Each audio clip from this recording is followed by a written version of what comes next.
happy to be in the Nordics, and I'm sorry to disappoint you right from the beginning. If you expected now a typical Swiss banker with a suit and a tie, I'm sorry, this is what you get for this morning.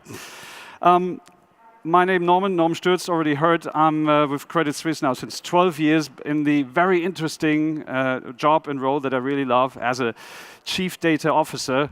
I am since 2016, so relatively new still. But if you think about it, the CDO is a relatively new thing. So today, in those remaining 16 minutes, quarter of an hour, I'll bring you through a couple of points. CDO has been around for a while, not yet fully understood. He's doing defense and offense work. What that is, I'm kind of going to explain to you. If rightly done, he's managing the entire data value chain, and he needs to be equipped with the right authority and responsibility in order to do his job. We heard it already this morning, so what I say now fits very, very nicely into what Niall has mentioned this morning, and also Hendrik. Data as an asset technology will make data usage easier in future. Ethical use of data is something to consider, and we also heard it this morning already. And consequently, the CDO manages all these aspects in his role. So the CDO, relatively new. If you look out and do Google search terms, the first time the terms was really rocketing in Google was around 2014. That is when the role started coming up, mainly also in the US. It's on the rise ever since. Gartner, also mentioned here a couple of times this morning, is predicting increasing roles of the CDO over long. And the CDO usually reports to the CEO, the COO, or the CIO. He's not yet a full board member C-level kind of capability role, at least in most firms. So he still has a reporting line to the top-level management, and sometimes he's also in the CIO area, but here the agreement usually is, well, IT, of course, they're taking care of the data in terms of technology. It's like they're defining what cups to use, where to put the data, but what's in the cups, whether peas or beans or chocolate bars, that's a business thing.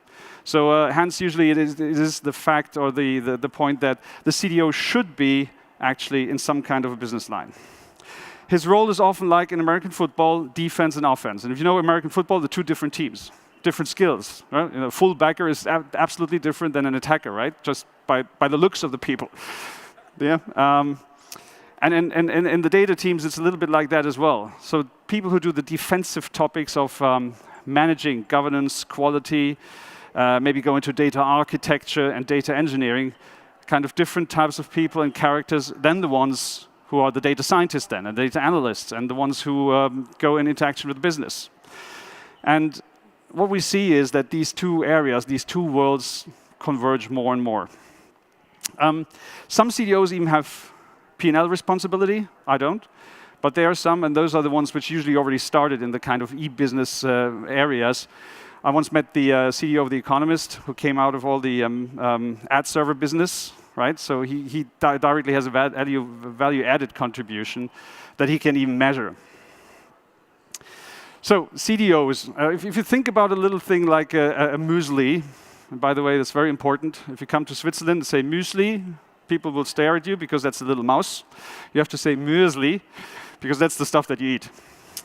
There's a startup in Germany, they are called My Muesli. They do nothing else than let you choose and configure your muesli exactly as you want it. And let's think about data this way for a small moment, right? If all the grains and bits and pieces and oats and wheats and nuts and raisins and whatever, we consider this as data, they're usually stored in different places.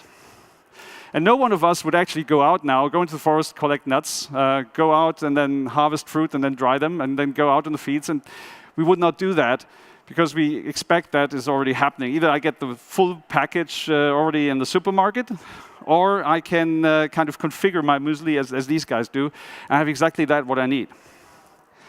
And in data science life, though, it is exactly what we usually don't get and don't do. And also Niall from Teradata stated that this morning, right? He had this picture of the oil exploration, another picture, where you put pipes in all different areas and always get data, and you have almost 40% which is overlapping. And so with the muesli, it's a little bit like that as well.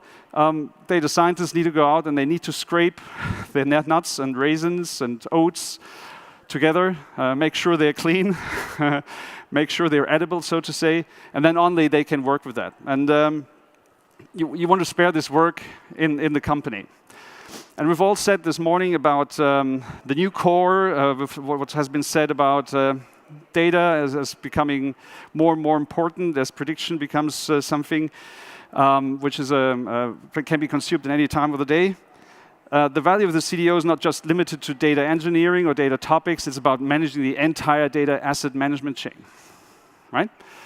So you have to know where your data is. What is your critical data? I come from a company where I have over 1,000 systems. And if you count end-user computing systems like Access and so on and Excel, it's close to 2,000. So if I want to start making a map of Africa, so to say, with all the white spots, I have lots of work. So I have to do the approach a little bit differently. Instead of trying to map everything, define everything, I have to start with something which is what we call critical data elements and critical data domains. We just identify what are the most important processes in the company, what are the systems in that flow, and now we know where the data is because we know where the systems are. And then we look at what are the most critical data elements in there, and then we take up the work. We define them, glossary. We get an owner. With that ownership, we also get a framework of what that duty is in terms of quality. We define DQIs, and we start monitoring these DQIs, and we have a governance forum where we can bring the results together and can say, listen, some of your client master data is getting out of row. We're breaching a DQI at the moment. Address data is not good enough, for example, and then we can do and perform some action. But it's the defensive part, and it's about governance and also business and data architecture. But then you want to talk about also where do we source this data? What's our architecture principle? Where are our approved sources, our golden sources? Where should we get the data from? Where should we avoid working with a copy of the copy of the copy? That's something you have to take care of as well. And then you go into that bit, you also see a little bit more in the value chain. Sourcing, preparation, provisioning, modeling. I'm at a big company. I'm just responsible now for Switzerland. I already have 5 different data analytics teams. Not I have them, they are in the bank. I'm trying to be the bracket there in order to make them happen. So that stuff is mushrooming at the moment. Put ML and AI to it, and you've got the challenge, right? You want to have some coordinated approach. You want to manage the asset data. You just don't want to let it happen somewhere. You don't want to repeat mistakes. You don't want to have 5 different vendor tools. Also a topic this morning. You want to have a way of approaching your data management and your data monetization, the usage and insight. And this is what the CDO is for. So you can combine the CDO's roles in many, many different ways. So I just put a selection over here. Governance, quality, protection, security, architecture, analytics, monetization, BI.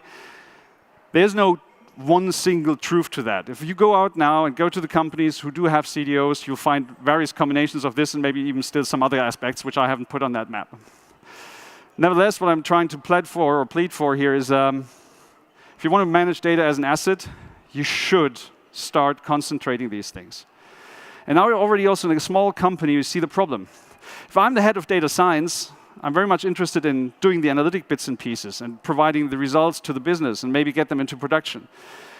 Do I want to care so much about data leakage, data security, or data ethics? So more and more, we get more and more tasks in the company that need to be addressed. And you can leave it with one person, but they tend to be very specific, or you can bring it to someone who is responsible for the entire asset of the company, and that is the CDO. You can call them also differently. You can call them the chief data manager or whatever. That doesn't matter. But you should have someone who gets all these building blocks, all these Lego bricks together. There's one thing, though, when you could go and look outside where you'll find there's some problems around that. That's a nice one from Gartner, a nice 2x2. And it basically shows you you have an area of responsibility, lesser greater, or authority, lesser greater. And what that tells you is, if you have that person, it should, of course, be in the upper right-hand corner, have the responsibility and have the authority. If you don't have that, you're in some of the other zones, and that's a little bit problematic. Personally, for example, I myself, if it comes to data quality and governance, I'm in the upper right-hand corner. If it comes to monetization, I'm a little bit more going down into the number 3 area. I know colleagues which are more in the number 1. Going from 1 to 4, I think, is relatively easy. Going from 3 to 4 is much more difficult. If you want to talk about how this can be done and how I try to achieve it, I'm available for you afterwards. It has something to do with being very innovative and going out to the business and making the insights on data happen. So you should also do and have someone like the CDO, because the technology will make data increasingly relevant for operational and business models. Again, also something we already heard this morning here. If machine learning and AI becomes a commodity, like we've heard today, then data is becoming more and more valuable. We also heard that today. And this fits exactly to this picture here. I'm actually very happy that we have more or less the same insights here between the speakers, very much independently. So if you want to go into augmented analytics, and you see the right-hand side, that's the machine learning automation. We already started hearing about that this morning. If machine learning is just more or less in future, more or less, now you already have libraries which you need to compile with R or Python in your code, and then you make it work. Think ahead another 1 or 2 years. Somebody will put that into, or it's already happening if you go outside. This will be put into applications, and you just have to add the data, and there will be routines on the data, and then there will be learning on the data, and it will all become much easier so that even non-specialists can perform this work in future. And that's actually desirable, I would think, because it provides data at the fingertips. So data becomes more crucial, and again, you need to know, where does the data come from? Is it clean? Is it owned? And so on and so on. Data is an asset, and that's what you do with an asset. You take care of it. You maintain it. You try to improve it. It's with your personal assets as a data scientist, for example, but also if you have you bought a nice house somewhere and you maintain this. You do something about it. You try to make it nice, and that's what you need to do about data as well. Otherwise, it will deteriorate over time as we increase functionalities, processes, and systems. So, if done right, defense and offense roles will team up and combine. And you could understand this here as strategy, architecture, governance, quality as the basics to manage. And then on that, you would have the offense uses of artificial intelligence, machine learning, advanced analytics, big data. And maybe you have observed this as well. In the past, you had these data science teams. Those were very specialized. They knew the Hadoop stack. They ingested the data. They cleansed it. They did the stuff with it. And then you had some other kind of people somewhere else who took care about data. But what they did on governance and quality was not so much related. I see not only in our enterprise, but also in other companies, I see this converging. Because more and more the data scientist appreciates that somebody is taking care of architecting data, that he knows where to go to get the right data, that his efforts in cleansing the data becomes less and less, and that he can rely on the stuff that he ingests. At the same time, the governance and quality people appreciate that what they do has a business value. And this is also where I would like to encourage you in teaming up the people there. Because as I said, there are two very different kinds of teams. The attacker is not the same one as the fullback, right? But if they can really play a nice game together in making data happen and monetization and usage insight happen, that's the right thing to do. So, teams converge, managing the asset. And while we all do that, there's one thing we shouldn't forget, and there was also talk about this morning. There's something about ethical use about data, and I did a speech at Gartner last week about that. You could do another 1 hour just on that one. Has to do with civil rights, with liberties, right? We've gained in the Western Europe at least civil rights, starting with the Glorious Revolution in 1689, had a US Revolution, a French Revolution, the 1848 revolutions on the continent. Till 1990, we finally had some democracies and civil rights also in Eastern Europe. That's just 30 years ago. And we see data businesses undermining these civil rights more and more, and there's something we have to take care about. And again, who else would do that? The legal guys are just going to look at the letter of the law. We have to look at the letter and the spirit of doing business, which is aligned with the ethics of our company and strategy. Again, who would do that? The CEO, maybe. The CFO, certainly not. The COO has other problems. That's why you need to have somebody who manages data as an asset. So at the very end, let me have the summary. Building and driving the data-driven business as an asset is a role of the CDO. In the 1970s, IT came up. IT came up, and it quickly emerged as an asset because you needed to spend lots of money on it. And when it came up, you finally had a dedicated senior manager called the CIO. He's still around today. His role is not challenged, at least at the moment. And now we have a new data asset, a new asset coming up, which is called data. And the role of the CDO is emerging. It's not fully understood yet, it's still challenged. But if we listen to all what has been said here this morning and what will still be said, you need someone to take care of this. So that's the Chief Data Officer. And similar to the other C roles, I'm really, really confident this role makes sense, will not be challenged, and is to stay. Thank you very much.